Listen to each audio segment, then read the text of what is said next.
The inheritance. Lila Bennett was an ordinary young woman with a penchant for antiques. She spent her weekends exploring flea markets and old shops, enchanted by the stories objects seemed to carry. It wasn't unusual for her to bring home vintage trinkets, imagining the lives they'd touched before hers, but nothing could have prepared her for the doll. It arrived on a cool October morning in a worn wooden box, its edges frayed with time. The postman handed it to her with a curious glance. "Strange package," he muttered, tipping his cap. Lila shrugged and carried it inside. The box bore her grandmother's name, Edith Bennett, scrawled in faded ink. Lila's heart sank. Her grandmother had passed away just 2 months earlier, leaving behind a legacy of love in a house brimming with curiosities she hadn't yet sorted through. Inside, wrapped in yellowed newspaper, lay a porcelain doll no larger than a child's forearm. Its face was delicate, with hand-painted features, rosy cheeks, and tiny glass eyes that glinted in the light. The doll wore a lace dress, intricate and old-fashioned, its fabric fraying at the edges. A note was tucked beneath the doll. Lila unfolded it carefully, her grandmother's elegant handwriting filling the page. "My dearest Lila, this doll has been in our family for generations, but it is time for it to be passed down to you. Treat it with care and always listen to what it has to say. With love, Grandma Edith." Lila chuckled nervously, brushing off the eerie phrasing as her grandmother's quirky humor. She placed the doll on her mantle, thinking little of it. The first whisper that night, Lila struggled to sleep. The wind howled outside, rattling the windows of her modest suburban home. She tossed and turned, her mind restless. Then she heard it, a faint whisper. "Lila?" Her eyes snapped open. She sat up in bed, holding her breath. The sound had been so soft, so fleeting, she wondered if she'd imagined it. The house was silent now, save for the creak of settling wood. Shrugging it off, Lila lay back down, but the whisper came again, this time clearer. "Lila, don't leave me alone." Her heart pounded in her chest. She fumbled for the bedside lamp, flooding the room with light. The doll. Her gaze darted to the living room, where she'd placed it on the mantel. Its glassy eyes seemed to catch the light, staring back at her. "This is ridiculous," she muttered, shaking her head. She marched to the living room, grabbed the doll, and stuffed it into a box in the closet. Whatever strange noises she'd heard were surely her imagination. But as she turned to leave, she heard it again, muffled but unmistakable. "Don't leave me." Here's the continuation of the whispering doll. The next morning, Lila awoke feeling drained. The whispers haunted her dreams, though she couldn't recall the specifics. She avoided the closet where she had stashed the doll, pretending it didn't exist. The day passed uneventfully. Lila busied herself with work and errands, deliberately steering her thoughts away from the strange events of the previous night. But as the sun dipped below the horizon, a sense of unease settled over her home. She tried to ignore it, chalking her nerves up to exhaustion. But when she returned to her bedroom that evening, a chill ran down her spine. The box from the closet was sitting on her bed. Her pulse quickened. She was certain she hadn't moved it. Trembling, she opened the box. The doll lay inside exactly as she had left it. Its painted smile now seemed wider, almost mocking her.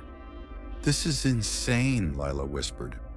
She threw the box into her car and drove to a local thrift store, determined to rid herself of the unsettling heirloom.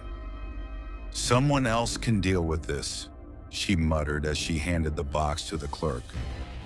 Relieved, she returned home, convinced the ordeal was over.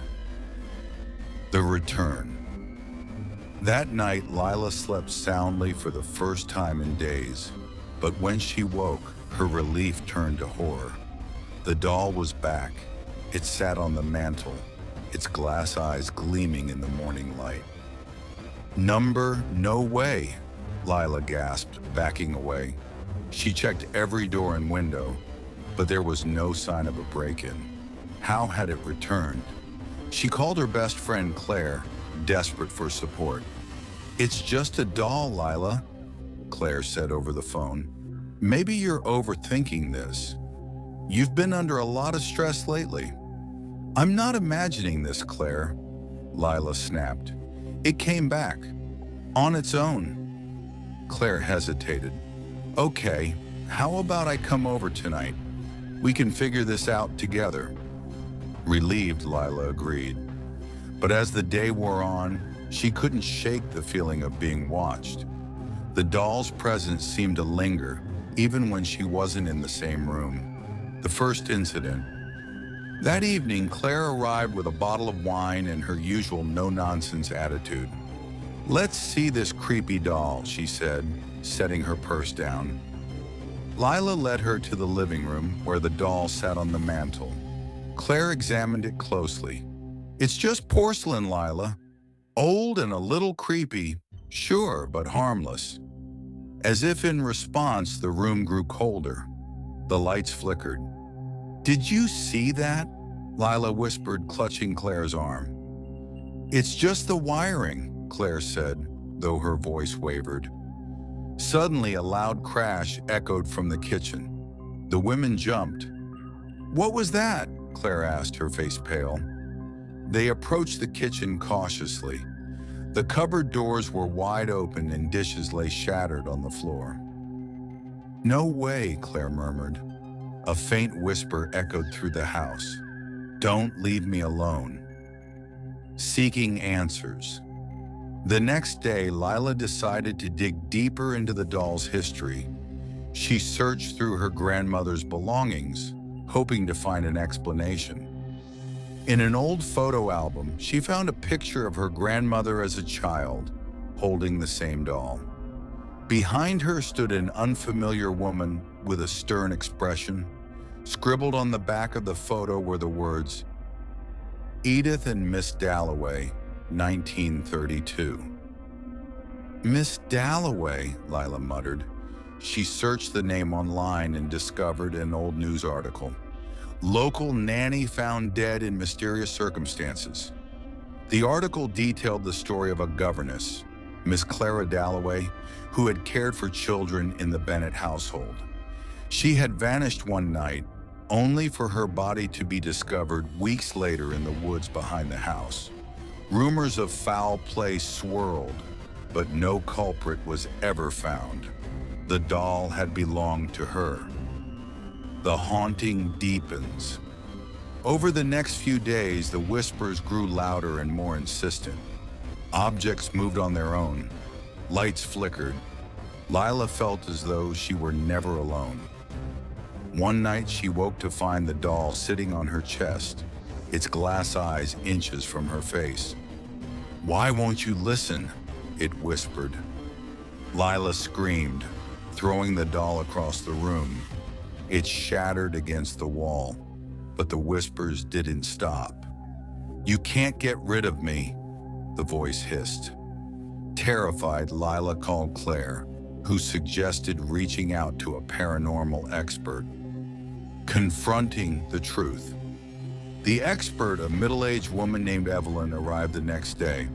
She examined the doll, her face grim. "This isn't just a doll," Evelyn said. "It's a vessel. Something is tied to it, something angry." Evelyn performed a cleansing ritual, chanting prayers and burning sage. The house filled with smoke, and the whispers turned to screams. "Why did you leave me?" the voice wailed. The doll's glass eyes cracked, and its painted smile dissolved into a frown. When the ritual ended, the doll was no longer pristine. Its dress was tattered, its face marred. Evelyn handed it back to Lila. "You need to bury this," she said, "somewhere far away from here. Only then will it rest." The final goodbye, Lila and Claire drove to the woods where Miss Dalloway had been found. They dug a deep hole and placed the doll inside. As they covered it with dirt, the whispers faded. The air grew warmer, and a sense of peace settled over them. "It's over," Claire said, hugging Lila.